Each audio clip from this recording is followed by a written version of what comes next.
Hey y'all, I know it's been a minute, but we're back on the Senate torture report, and it's the report of the Senate Select Committee on Intelligence Committee study of the Central Intelligence Agency's detention and interrogation program. Remember, after 9/11, many suspected terrorists were detained for extended periods and tortured, according to this report. So this will be video number 26. Even though it's like I'm going down I was kind of going off like a what did I call it, a 9/11 rabbit hole, because I had people online saying that Israel had something to do with it, and if you go into the 9/11 rabbit hole, you'll see I'm not finding it, but you'd have to go through probably all the videos. But anyway, as far as we know, Al Qaeda is the one, and I know people say, "Oh, it's an inside job." Who knows at this point? To be honest with you, we've been lied to so much. That's why I've been going through all the Epstein documents, because the way that whole situation was handled. So, anyway, for now, we're back to 9/11.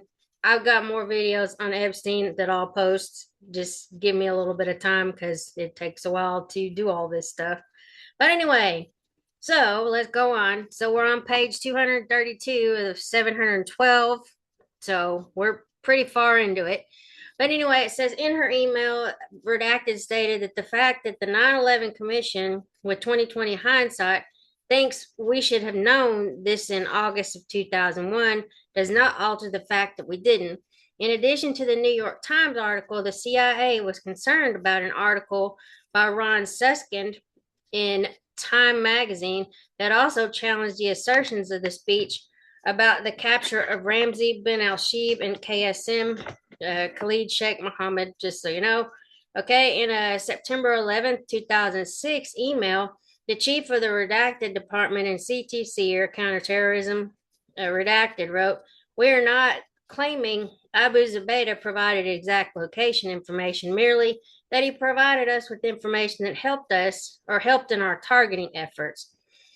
Redacted's email did not address the representations in the president's speech that Abu Zubaydah identified Ramzi bin Al Shib and that the information from Abu Zubaydah helped lead to the capture of bin Al Shib.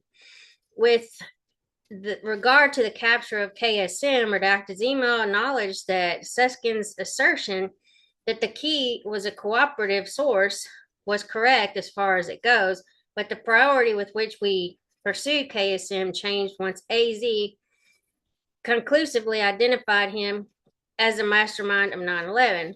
Redacted's email did not address the representation in the president's speech that Abu Zubaydah, along with Ramzi bin Al Shib, helped in the planning and execution of the operation that captured Khalid Sheikh Mohammed. Redacted statements about the capture of Ramzi bin Al Shib and KSM are not supported by CIA records. The president's September 6, 2006 speech, which was based on CIA provided information and vetted by the CIA, was the first detailed formal public representation about the effectiveness of the CIA's enhanced interrogation techniques. Okay, here's a bunch of footnotes if you want to go back through and look through that. Okay, so the inaccurate representations in the speech have been repeated in numerous articles, books, and broadcasts. This speech was also relied upon by the OLC in its July 20th, 2007 memorandum on the legality of the CIA's enhanced interrogation techniques, specifically to support the premise that the use of the techniques was effective in producing substantial quantities of otherwise unavailable intelligence. CIA representations about the effectiveness of its enhanced interrogation techniques against specific CIA detainees. While the CIA made numerous general representations about the effectiveness of its enhanced interrogation techniques, CIA representations on specific detainees focus almost exclusively on two CIA detainees: Abu Zubaydah, detained on March 28, 2002, and KSM, detained on March 1st, 2003. Abu Zubaydah, as described in greater detail in the full committee study, the CIA provided significant information to policymakers and the Department of Justice on the CIA's decision to use the newly developed CIA enhanced interrogation techniques on Abu Zubaydah and the effects of doing so. The representations were provided by the CIA to the CIA OIG. Let me get down here. The White House, the Department of Justice, Congress, and the American public. The representations include that Abu Zubaydah told the CIA he believed the general U.S. population has was weak, has or lacked resilience, and would be unable to do what was necessary. Abu Zubaydah stopped cooperating with U.S. government personnel using traditional interrogation techniques. Abu Zubaydah's interrogation team believed the use of the CIA's enhanced interrogation techniques would result in critical information on terrorist operatives and plotting. And the use of CIA's enhanced interrogation techniques on Abu Zubaydah was effective in eliciting critical intelligence from Abu Zubaydah. These representations were not supported by by internal CIA records. The CIA representation that Abu Zubaydah expressed his belief that the general U.S. population was weak, lacked resilience, and would be unable to do what was necessary to prevent the terrorists from succeeding in their goals is not supported by CIA, a bunch of footnotes again, records. On August 30th, 2006, a CIA officer from the CIA's Al-Qaeda Plans and Organization Group, we have no records that he declared that America was weak and lacking in resilience, and that our society did not have the will to do what was necessary to prevent the terrorists from succeeding in their goals. In a CIA same time communication that same day, a CIA Alex station officer wrote, I can find no reference to AZ being defiant and declaring America weak. In fact, everything I've read indicated he used a non-defiant resistance strategy. In response, the chief of the redacted department in CTC, redacted, wrote, I've certainly heard that said of AZ for years, but don't know why. The CIA Alex Station officer replied, probably a combo of Deputy Chief Alex Station, redacted, and redacted. I'll leave it at that. The chief of the redacted department completed the exchange, writing, yes, believe so, and agree. We will pass over in silence. The CIA representation that Abu Zubaydah stopped cooperating with debriefers using traditional interrogation techniques is also not supported by CIA records. In early June 2002, Abu Zubaydah's interrogators recommended that Abu Zubaydah spend several weeks in isolation while the interrogation team members traveled, redacted, as a means of keeping Abu Zubaydah off balance and to allow the team needed time off for a break and to attend to personal matters, redacted, as well as to discuss the endgame for Abu Zubaydah, redacted, with officers from CIA headquarters. As a result, Abu Zubaydah spent much of June 2002 and all of July 2002, 47 days in total, in isolation. When CIA officers next interrogated Abu Zubaydah, they immediately used the CIA's enhanced interrogation techniques, including the waterboard.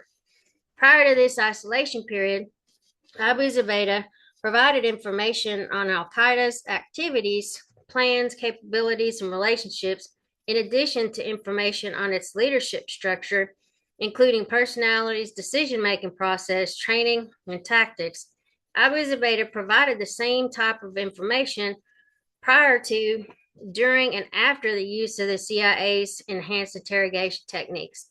Abu Zubaydah's inability to provide information, there's more footnotes, on the next attack in the United States, and operatives in the United States provided the base for CIA representations that Abu Zubaydah was uncooperative, as well as for the CIA's determination that Abu Zubaydah required the use of the CIA's enhanced interrogation techniques to become compliant and reveal the information that CIA headquarters believed he was withholding.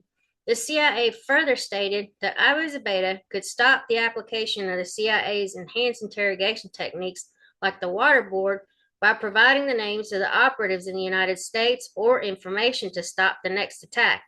At no point during or after the use of the CIA's enhanced interrogation techniques did Abu Zubaydah provide this type of information. The CIA representation that Abu Zubaydah's interrogation team believed the use, of the CIA's enhanced interrogation techniques would result in new information on operatives in the United States and terrorist plotting is also incongruent with CIA records. While Abu Zubaydah was in isolation in July 2002, CIA headquarters informed the Department of Justice and White House officials that Abu Zubaydah's interrogation team believed Abu Zubaydah possessed information on terrorist threats to and Al-Qaeda operatives in the United States. The CIA officials further represented that the interrogation team had concluded that the use of more aggressive methods is required to persuade Abu Zubaydah to provide the critical information needed to safeguard the lives of innumerable innocent men, women, and children within the United States and abroad, and warned countless more Americans may die unless we can persuade AZ to tell us what he knows. However, according to CIA cables, the interrogation team at the detention site had not determined that the CIA's enhanced interrogation techniques were required for Abu Zubaydah to provide such threat information. Rather, the interrogation team wrote, "Our assumption is the objective of this operation is to achieve a high degree of confidence that Abu Zubaydah is not holding back actionable information concerning threats to the United States beyond that which Abu Zubaydah is already provided." The CIA representation that the use of the CIA's enhanced interrogation techniques on Abu Zubaydah was effective in producing critical threat information. Here's more footnotes on terrorists and terrorist plotting against the United States is also not supported by CIA records. Abu Zubaydah did not provide the information for which the CIA's enhanced interrogation techniques were justified and approved. Information on the next attack and operatives in the United States. According to CIA records, Abu Zubaydah provided information on Al-Qaeda activities, plans, capabilities, and relationships, in addition to information on its leadership structure, including personalities, decision-making processes, training, and tactics. This type of information was provided by Abu Zubaydah prior to, during, and after the use of the CIA's enhanced interrogation techniques. At no point during or after the use of the CIA's enhanced interrogation techniques did Abu Zubaydah provide information on Al-Qaeda cells in the United States or operational plans for terrorist attacks against the United States. Further, a quantitative review of Abu Zubaydah's intelligence reporting indicates that more intelligence reports were disseminated from Abu Zubaydah's first 2 months of interrogation before the use of the CIA's enhanced interrogation techniques and when FBI special agents were directly participating than were derived during the next 2-month phase of interrogations, which included the nonstop use of the CIA's enhanced interrogation techniques 24 hours a day for 17 days.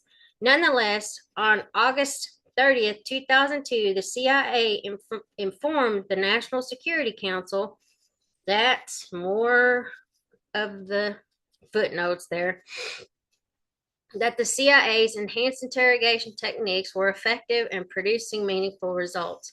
Shortly thereafter, however, in October 2002, CIA records indicate that President Bush was informed in a presidential daily brief for a PDB that Abu Zubaydah resisted providing useful information until becoming more cooperative in early August, probably in the hope of improving his living conditions. The PDB made no reference to the CIA's enhanced interrogation techniques.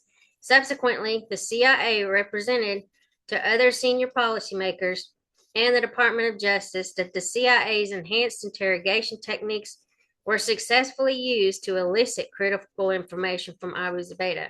For example, in a March 2nd, 2005 CIA memorandum to the Department of Justice, the CIA represented that information obtained from Abu Zubaydah on the Dirty Bomb plot and Jose Padilla was acquired only after applying enhanced interrogation techniques. The CIA representation was repeated in numerous CIA communications with policymakers and the Department of Justice. The information provided by the CIA was inaccurate. On the evening of April 20th, 2002, prior to the more footnotes, prior to the use of the CIA's enhanced interrogation techniques, Abu Zubaydah provided this information to FBI officers who were using rapport building interrogation techniques. Khalid Sheikh Mohammed, KSM, as described in more detail in the full committee study, the CIA provided significant inaccurate information to policymakers on the effectiveness of the CIA's enhanced interrogation techniques in the interrogation of KSM.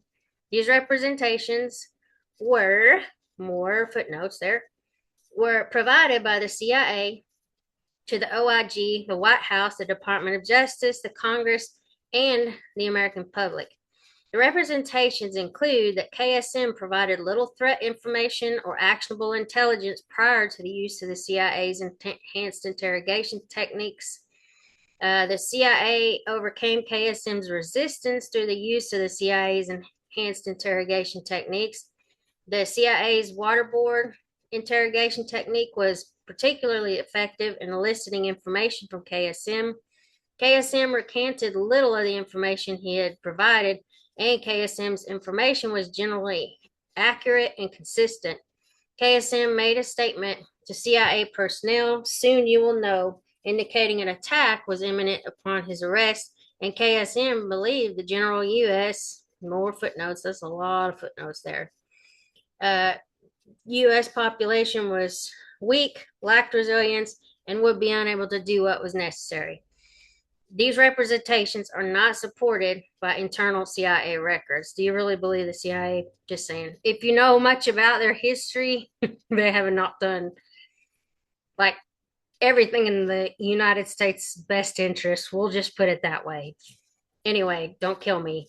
So, while the CIA represented to multiple parties that KSM provided little threat information or actionable intelligence prior to the use of the CIA's enhanced interrogation techniques, CIA records indicate that KSM was subjected to the CIA's enhanced interrogation techniques within a few months of first being questioned by CIA interrogators. This material fact was omitted from CIA representations. The CIA represented that the CIA overcame KSM's resistance to interrogation by using the CIA's enhanced interrogation techniques. CIA records do not support this statement. To the contrary, there are multiple CIA records describing the ineffectiveness of the CIA's enhanced interrogation techniques in gaining KSM's cooperation. On March 26, 2003, the day after the CIA last used its enhanced interrogation techniques on KSM, KSM was described as likely lying and engaged in an effort to renew a possible resistance stance. On April 2nd, 2003, the Interagency Intelligence Committee on Terrorism, or IICT, produced an assessment of KSM's intelligence entitled "Precious Truths Surrounded by a Bodyguard of Lies." The assessment concluded that KSM was withholding information or lying about terrorist plots and operatives targeting the United States. During and after the use of the CIA's enhanced interrogation techniques, the CIA repeatedly expressed concern that KSM was lying and withholding information in the context of CBRN, chemical, biological, radiological, and nuclear programs, plotting against U.S. plotting against U.S. interests in Karachi, Pakistan, plotting against Heathrow Airport, Abu Issa al-Britani, as well as the second wave plotting against the tallest building in California, which prompted the CIA's Alex station to, that's the Al Qaeda station, just so you know, to note in a cable dated April 22nd, 2003, that it remained concerned that KSM's regression or progression towards full debriefing status is not yet apparent where it counts most in relation to threats to the United States interest, especially inside CONUS. So I'm going to stop it here, and then I'll probably try to do another maybe 10 pages or so, just so we can get through this document because it's long. But I started it. I want to get it done. But anyway, still got some more Epstein stuff to do as well. But I'll talk to y'all later. Bye.